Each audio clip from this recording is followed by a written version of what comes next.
Hello, everyone. Good afternoon. Anybody want to ask me when and where the speech is going to be? Have they accepted? Are they going to let them speak there? I don't want to speak for the leaders of Congress, but I know you all did learn that the president requested of the leaders that he speak to a joint session of Congress next week on September 7th at 8 p.m. Beyond that, I don't have any announcements, so I'll start with your questions. Hi. Can you talk a little bit about why he's going to do the speech before a joint session of Congress as opposed to some other venue? Sure. The president feels that we are at a moment when we need to take significant action to spur economic growth and to create jobs, to accelerate hiring. And that that action can be, there are significant things we can do if we work together in Washington. And that requires working with Congress. And he believes that if members of Congress, while they've been on their recess, have been hearing the same things from regular Americans that he heard when he was on his bus tour, then they will come back with a sense of urgency and a focus and determination to do the kinds of bipartisan things that we can do right now to increase growth and increase job creation. So he believes that the venue is appropriate because of the actions that need to be taken. The timing of the speech, there's also a Republican debate that night in California. Did the White House specifically choose the date and time of? No, of course not. There were a lot of considerations that once you decide you want to do a speech to Congress, and you have to deal with congressional schedules and there are many other factors here, and obviously one debate of many that's on one channel of many was not enough reason not to have the speech at the time that that we decided to have it. Did you check with Chuck Todd or anyone? We make consultations, obviously, with networks all the time about the timing of presidential speeches. Thank you. Can I follow up really quick? I'm sorry. Alice, come on. Do you yield, Alice? Gentleman from Reuters. Are you any concern that, as you know, it's at the Reagan facility, any concern of potentially upsetting Nancy Reagan by stepping on this? I think that the sponsors of the debate control the timing of it. They can make a decision based on how they want to handle this. There are many channels, there are many opportunities for the public to hear the president speak, to watch this debate, one of many, and we'll let that sort itself out. So, yes. Thank you very much. Two questions on the speech. The president said yesterday in a radio interview that the government could take steps that could spur growth by up to 1.5 percentage points and add 1 million new jobs. Is that an indication of the scale of the proposals he's going to lay out? No, I think if you look at the full quotation, the full context of that comment by the president, he was speaking generally about economic models that economic analysis and models that say that every 1%, roughly, I'm not an economist, but every 1% of growth generally equals TK number of jobs, this many million jobs or 100,000 jobs. So that was not a reference to his proposal. I'll leave the details and the projections of added growth and job creation to the speech itself and to the analysis afterwards. That was more a reference to general economic analysis. Says if you take measures to increase economic growth, it will by this percentage it will result in this many jobs. Okay, and then secondly, is this a job speech or is it a jobs and deficit speech? Because the president has referenced the importance of bringing down the deficit over time. Is it going to include proposals for the super committee? The president made clear his commitment to present to the so-called super committee, special committee, joint committee in Congress that's going to deal with further deficit and debt reduction, his own specific and detailed proposals. He will do that. This speech next week, he will certainly put the need for job creation and economic growth within the context of an overall long-term plan for dealing with growing our economy and getting our fiscal house in order. But the speech tomorrow, rather next week, will focus on the immediate need to create jobs and spur economic growth. Is it gonna- It will obviously, it will contain, there will be many elements of it. I don't want to over preview it here, but the commitment to present a detailed proposal on deficit reduction remains, and that, as you know, I believe the committee meets for the first time the following week. Next week, he will focus on jobs and growth. So it will not lay out a goal for Again, I'm not going to get into the specifics. It will be a significant speech with many elements to it.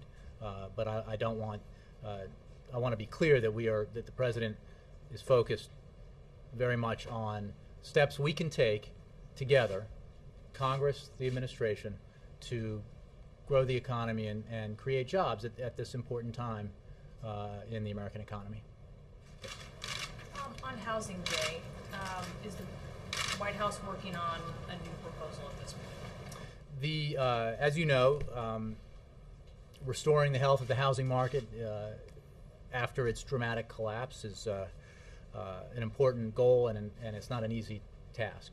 We have been committed since the day this president was sworn into office to taking steps that will help us do that, and we continue to look at new ideas for how to do that. There's many measures that we have taken that resulted in many families being able to stay in their homes, to restructure their mortgages, and to allow themselves to stay in their homes, and we think that's very important. And we'll continue to look at measures. Most recently, over the summer, as you know, the president put forward an initiative of expanded forbearance for unemployed homeowners to allow them to stay in their homes, and he began a process to deal with the excess of foreclosed properties to help stabilize communities and home values. And we continue to look at new ideas. But HAMP and the unemployed underwater and the state's help, I mean, those things are sort of incremental and have, for HAMP especially, have served many fewer people, millions fewer people than the administration initially said they would. How imperative is it from the president's perspective to help those people, millions of people who are underwater on their home loans, to refinance? The president, as I said, continues to be focused on this issue. It's not an easy task. I would note that over 760,000 homeowners have obtained permanent modifications to their mortgages under the HAMP program you referenced, and that on average over the past 6 months, 25,000 to 30,000 more homeowners are obtaining permanent modifications each month. And when you combine that with the assistance provided through HUD and the steps of the private sector, the private sector has taken another 5 million families have been offered modifications between April 2009 and December 2010. And we will continue to look at measures and to take steps that can improve the prospects for homeowners and to allow them to stay in their homes, and including evidence of the fact that we're constantly looking for new ideas on this issue are the two measures that I just referenced. It sounds very decoupled, though, from jobs and deficit reduction. It's something maybe that is a lesser priority than those other things when you look at the timing. I think these are all priorities. The housing challenge that we continue to face is part of the economic challenge that we face. There's no question. And he is focused on that as part of his overall highest priority, which is the economy and jobs. Yes. 9/11 report card being released virtually as we speak. Three of the big concerns it addresses: intel sharing and coordination, particularly at the DNI. Explosive detection and communications were three of the big lessons from 9/11 itself, three of the real issues then. Given that we're 10 years later, as we approach that anniversary, what happened? And what is the president doing to address this? I haven't had to spend a lot of time yet on this. I think it was just today it came out. But if you look at the number of recommendations the commission made and the number that have been filled, it's a very high percentage. Obviously, there are some that are still outstanding, and some of them are very technical. The answers to which I would refer you to the Department of Homeland Security. I think overall, we continue to be intensely focused on taking the fight to Al-Qaeda and the terrorists who threaten the United States and protecting the homeland. And the record that this administration has in those tasks is one worth reviewing. Which doesn't mean that we don't constantly look for ways to improve. But, I mean, some of these are not that technical. When they talk about intelligence sharing and coordination, they just say it's not the intelligence community integration we envision. This is not technical stuff. This is Well, about when you talk about cooperation how, that I mean, works. I think that's a broad statement about the setup of DNI and other things, and some of this has to do with the structure and would require congressional actions to change, as I understand it. So, what's your broader question? Can we constantly take measures to improve? There's no doubt that's true. No question, but as you approach this anniversary, just that 3 of the critical issues were ones that were critical 10 years ago. Mm-hmm. We had a sample of tough communication between first responders during the earthquake, right, Mm-hmm. with cell phone lines being inundated. So the question is, how did we end up at this point 10 years later? What is the president doing to address those, to correct those in a quicker time frame than they've clearly been addressed, as the report card shows? There's disappointment here in the report card. I mean, again, I think you need to ask a more specific question about whether or not communications work for first responder. I mean, there's no doubt that there are many things that we need to continue to work to improve on. There's no question. I believe, again, if you look at the report and the number of recommendations that the commission put forward that have been met, is substantial. The percentage is very high, and there's still issues that need to be addressed. And I think you have to look at it also within the context of the overall purpose of those recommendations, which was to enhance our ability to protect our homeland and enhance our ability to deal with those who threaten the United States and American citizens.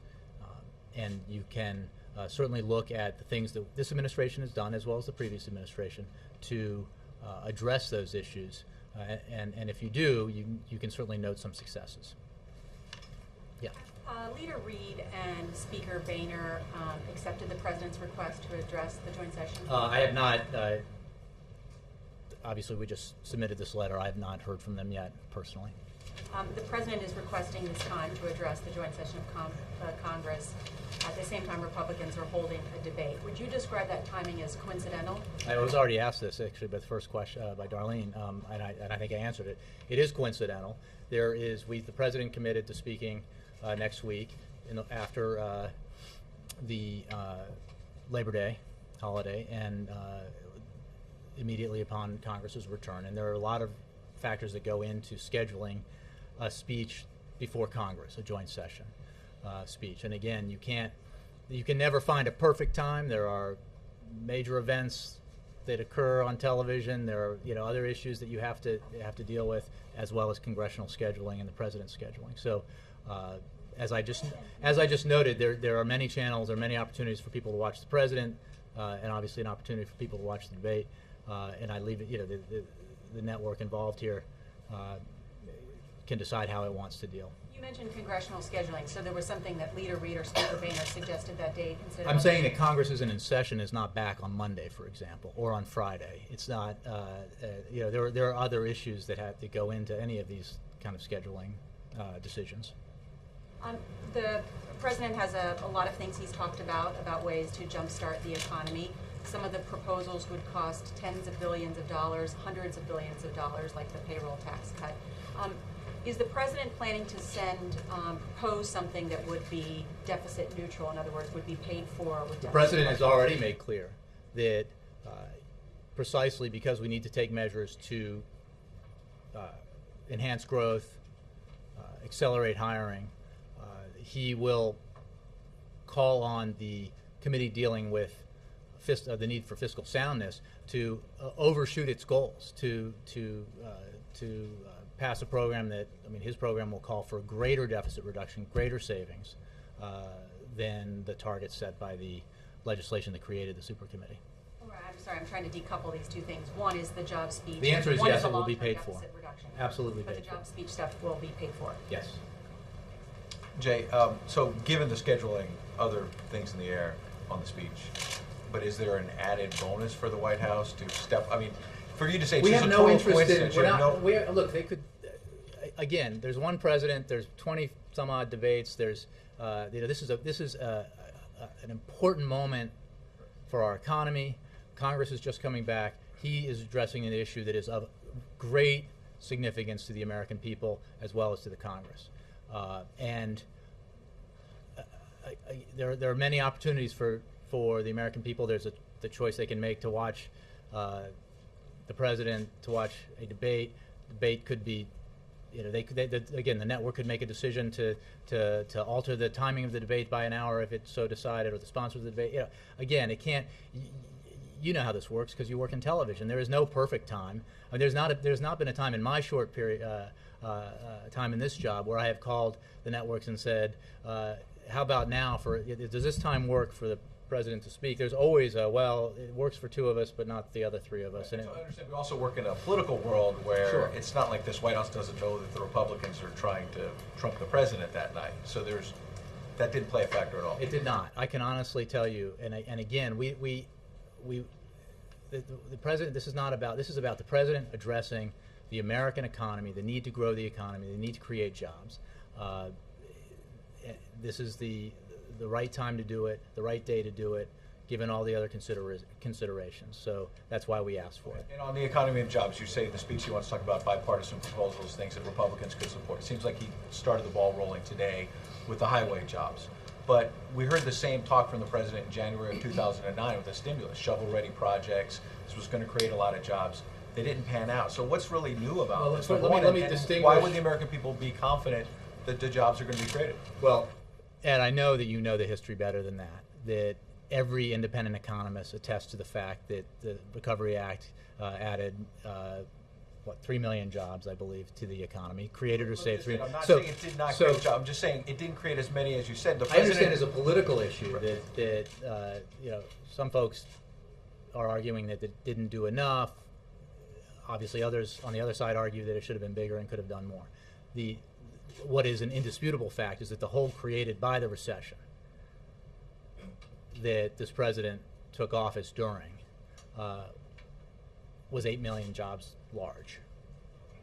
That is a fact. That the recession that was in full bloom, if you will, when the president took office, ended up costing the American economy 8 million jobs. 8 million Americans lost their job because of that recession, and that is the economic environment in which this president took office and began to take measures to address that problem. And the measures he's taken have working with Congress, has resulted in, again, over 2 million private sector jobs being created, economic growth as opposed to economic contraction. Recovery is not happening fast enough. Job creation is not happening fast enough. That is why he will address the American people and the Congress next week to talk about measures that we can take together to do right now to enhance growth and job creation. I guess I'm referring less to, I know Republicans have been saying, since even before the stimulus passed, that they didn't think it was going to do enough. They've made that argument over and over again. But the president himself a couple months ago said shovel-ready didn't turn out to be so shovel-ready. So put aside the Republican, the president himself has acknowledged I think publicly you're confusing two jobs. things. When the president spoke today with the CEO, the COO of the Chamber of Commerce, and the head of the AFL-CIO by his side, as well as many others, he was referring to a clean extension of the surface transportation bill, the highway bill, if you will, that has had broad bipartisan support for years, that has been extended without issue 7 times in the last 2 years, and that the failure to do that could potentially jeopardize up to 1 million American jobs. That is separate from the jobs and growth proposals he'll put forward next week, and has nothing to do with whether or not projects are ready to build. This is a program that has been in place for years, that has been supported by Democratic and Republican presidents, Democratic and Republican Congresses. The reason why the president came out today to talk about it is that, unfortunately, we do not live in the kind of political environment that we used to, where you cannot take for granted that things that had bipartisan support will have it going forward. And you cannot take for granted, after we went through the debt ceiling debate, where some members of Congress seem willing to threaten the American economy and the global economy to make a political point. You can't take anything for granted. So the president went out today to say, look, Congress has to do this. We should not create any more self-inflicted wounds. We certainly have to take action to grow the economy and create jobs, and we absolutely must not take action that will result in the loss of jobs. We saw this in the FAA thing. It was a wholly unnecessary self-inflicted wound. that resulted for a time period in people losing their jobs and not getting a paycheck. That brings up a question. FEMA funding, highway bill, FAA, normally things that are popular in Congress, or relatively non-controversial anyway. The president told Tom Joyner yesterday he's going to communicate with the American people, and he wants the next election to be a referendum on a Republican Congress as opposed to a referendum on his presidency, I assume. Is this an effort to venue probably the most conspicuous of all venues and prime time to sort of go big and put Republicans in a very public box on this? As I said, I believe the other day, and again yesterday on Air Force One when we were flying to Minneapolis, the president's goal is for Congress to act and act quickly to pass the proposals he will put forward next week. And there, again, if we in normal times, the proposals he puts forward next week would gain substantial, broad bipartisan support, especially in an economic situation like we face now. He is hopeful that members of Congress of both parties will, during their recess, have heard from their constituents the same things that the president heard from Americans in Minnesota, Illinois, and Iowa when he was on his bus trip a few weeks ago, and the week before that when he was in Michigan. The American people, Republicans, Democrats, Independents, are fed up with the kind of political posturing and gamesmanship that used to just result in gridlock and incompetent, was perceived to be incompetent, but proved itself during the debt ceiling debate to be dangerous. They did harm to the American economy and therefore did harm to average Americans. We can't have that. We can't afford it. And the president believes that members of Congress will come back having heard from their constituents and will understand the need to take action, sensible action, to grow the economy and create jobs. Since I jumped the line on. You yield to the Wall Street Journal. Will the president include an estimate of how many jobs his plan will create or what sort of growth it might produce when he lays out his proposal? We'll see. Is that something that you guys think The is important to the president attach to a will, proposal like that? I can just say generally, without getting into the specifics of a speech that will not be delivered for another week, that the president is confident that outside economic analysts will judge his proposals to be beneficial to the economy and beneficial to job creation. And they will make those measurements.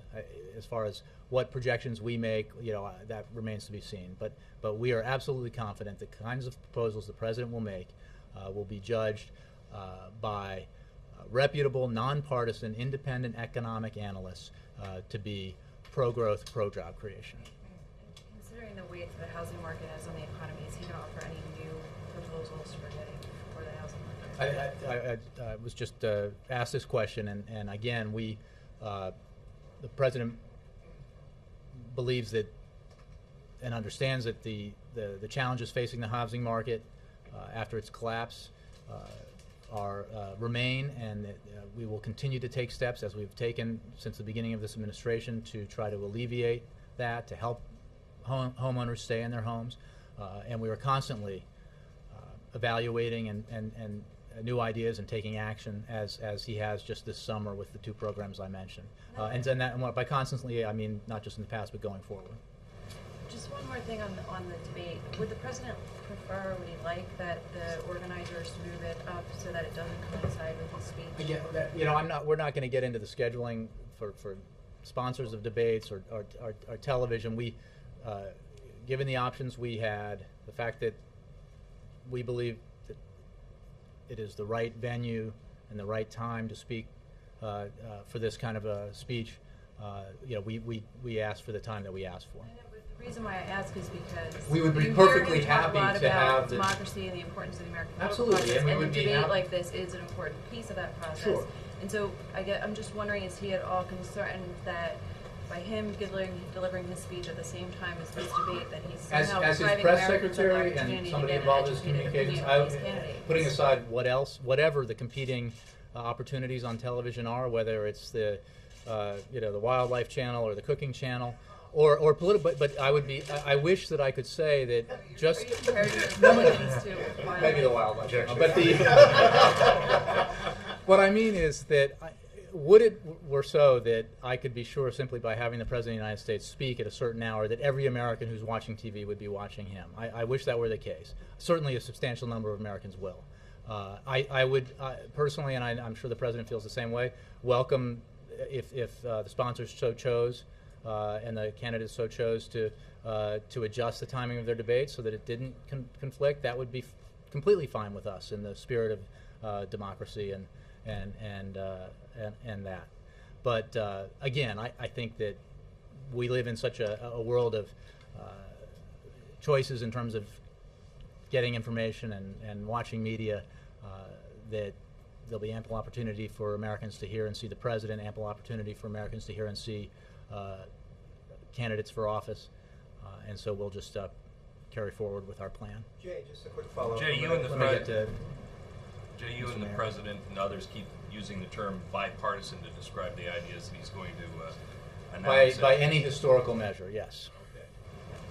By any historical measure, the Republicans, especially in the House, have rejected almost every idea that he has proposed up until now. What makes you think that it is an excellent point that you make, that even when the president has put forward ideas that have been historically affiliated with the Republican Party, that suddenly they have been unappealing to some members of Congress. Do you think they'll see this as bipartisan? Because they will have heard from their constituents. They will have heard that the vast majority of Americans, whether they voted Democratic or Republican, whether they're registered Democrats or Republicans or independents, just want their elected representatives to get to work and to get things done. They do not care who wins the ideological debate. They do not care who scores the most political points. In fact, they're infuriated when they see that take precedence over the need to do the things that need to be done to help them, to help the American economy grow, to help the private sector grow and create jobs. And I think it is entirely likely that most representatives of Congress will have heard that message from their constituents during the recess. Now, I can't predict behavior, but the President certainly hopes that, having heard that, lawmakers will return to Washington with a sense of purpose and seriousness that will enable us to do things in a bipartisan way to grow the economy and create jobs. If that's not the case, we will continue to push, the President will continue to push to get it done. But he certainly hopes that it will be the case. Because, again, as I said, I think in answer to Mike's question, it used to be that political gridlock and partisanship, when it reared its head and it made Washington dysfunction, people were like, oh my God, it's just so incompetent, it's frustrating. Now, they were treated to the spectacle of Washington, politics threatening to do direct and immediate harm to their livelihoods and to the American economy, and that's just not acceptable. To what extent will this speech be a follow-up to the message that we heard on the bus tour, asking people to enlist people in a fight if Republicans continue to reject? Well, I think what the President was doing then and will continue to do is to call on the American people to insist that Washington, Congress, their representatives respond to their desire that action be taken. And it's not about winning a fight or a political battle. It's about insisting that things that have broad bipartisan support, things that make eminent sense to assist the economy, to create jobs, get passed and signed into law for the sake of all the American people. Yeah. Do you have any other further schedule updates to give us? I don't. And nothing this weekend? No plan to look at any of the hurricane damage or tropical storm damage? I don't have anything for you on that now. Yeah. Thanks. Jay, I'm just a little confused between the disconnection between the deficit part of this, which you say he's going to give his ideas to the super committee at some other time, and this job speech. Well, I mean, let me just, yeah. don't be too, I didn't mean that in a literal sense. I simply meant that the president made an explicit commitment to provide the joint committee that is tasked with finding further ways to reduce the deficit and deal with our long-term debt, a specific detailed proposal. He will do that. Now, I was asked about, well, will that be part of the speech next week? And again, without getting into details, I just want to make clear that the reason he is going forward to Congress, to the American people next week, is to talk about actions that we can take to create jobs and grow the economy. Now, there is the broader context, without question, that we need to, Congress can, if it behaves in rationally, we can do things not just to grow the economy and create jobs, but as was demonstrated by the process over the debt ceiling debate, that there is could be ample bipartisan consensus for getting our long-term fiscal house in order. You could make the argument has a These are related. short-term These are related. Yeah, yeah. There's no question it's related. But the immediate task here is to spur growth and accelerate hiring. Right, but because the Republican argument is the best way to spur growth is to cut government immediately and not spend any more money, he has to answer that argument on Wednesday night, doesn't he?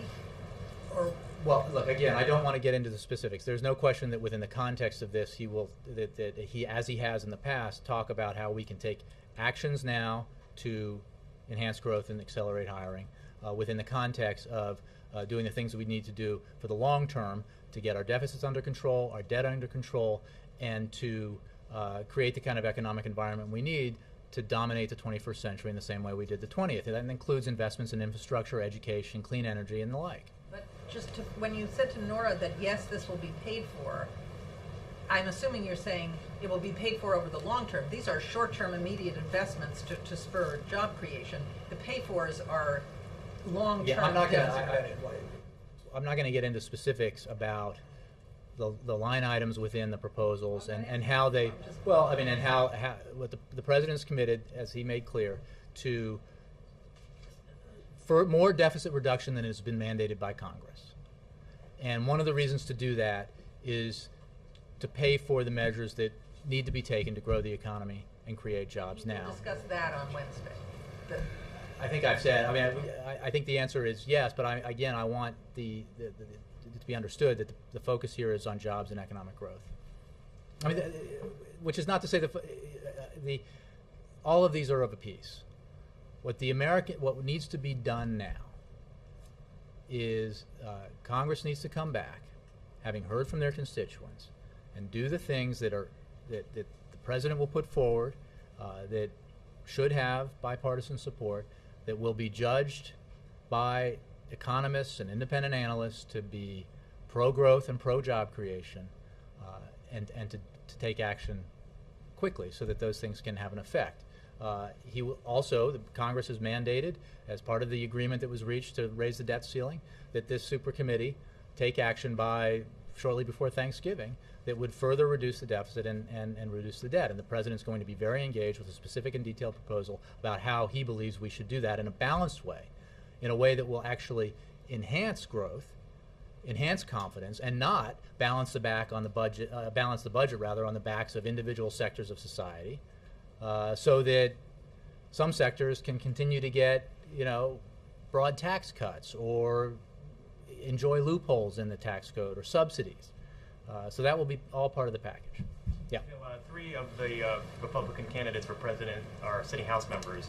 Where would the White House expect them to be next Wednesday night? The White House has no expectations. We'll leave that to individual choice.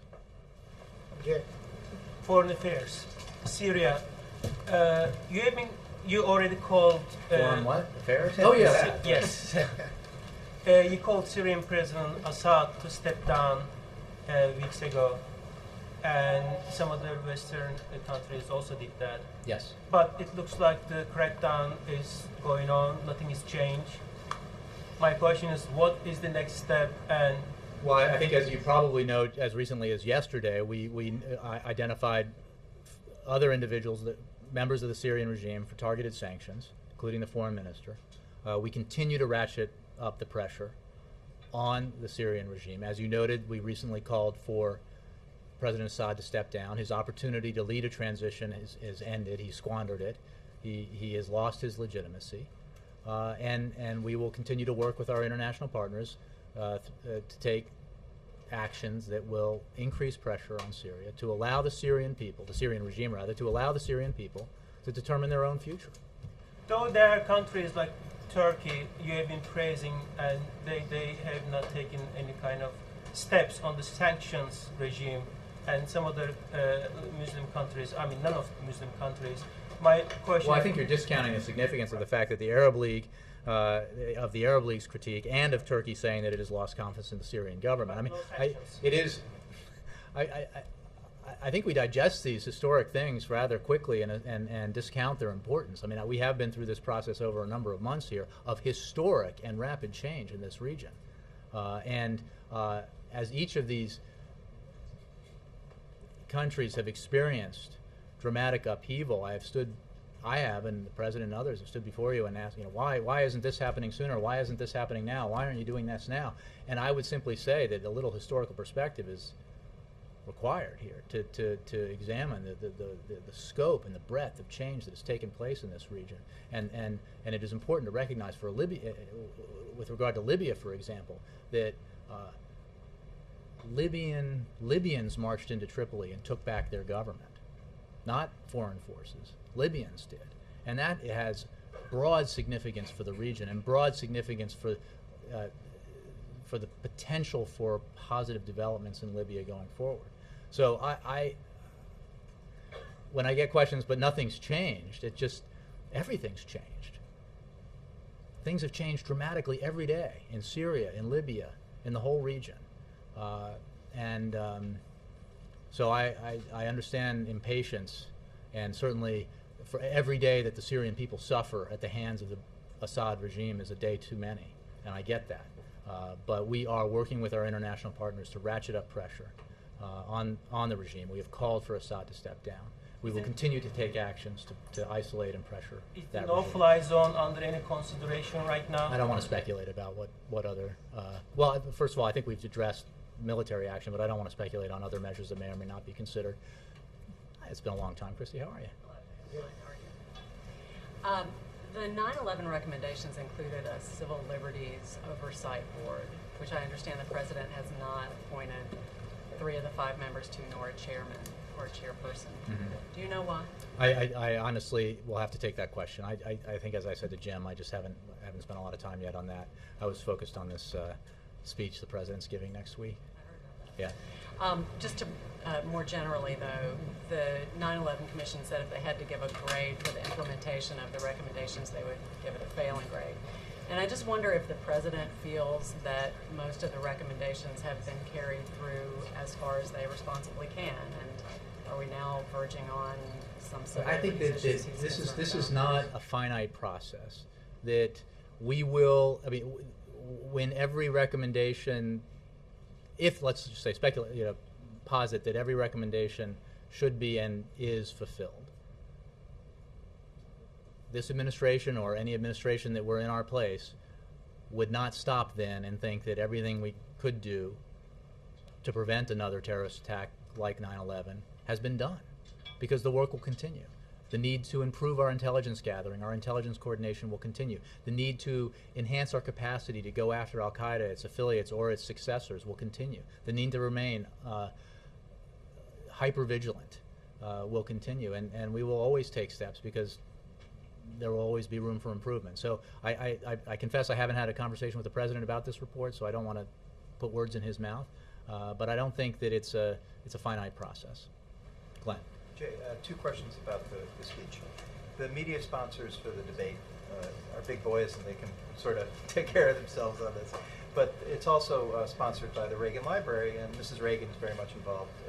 I was asked already. I feel like I just want to know, there's a lot of echo effect. Did you give any consideration to that? Did you, for instance, did anyone in the administration reach out to officials with the library or Mrs. Reagan's office to inform her? Well, I don't want to prescribe an answer here, but I think that we're talking about 8 p.m.